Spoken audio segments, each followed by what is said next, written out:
Hi guys! So, ayun na nga. Galing kami ng anak ko sa school. Kaya, ayan. Pinabasa siya ng kanyang teacher.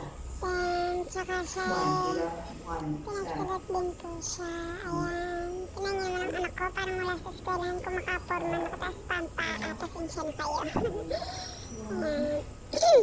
Medyo, ano pa siya dun So, ayan. Pinagsulat na siya dyan, guys. Ayan na yung point na nagsusulat siya ng kanyang pangalan. Ayan. Grabe. Ayan. Ayan po. Sinusulat niya po yung pangalan niya dyan. Ayan. Sige, anak. Push mo yan. Ayan. Nagsusulat na po siya. Ayan.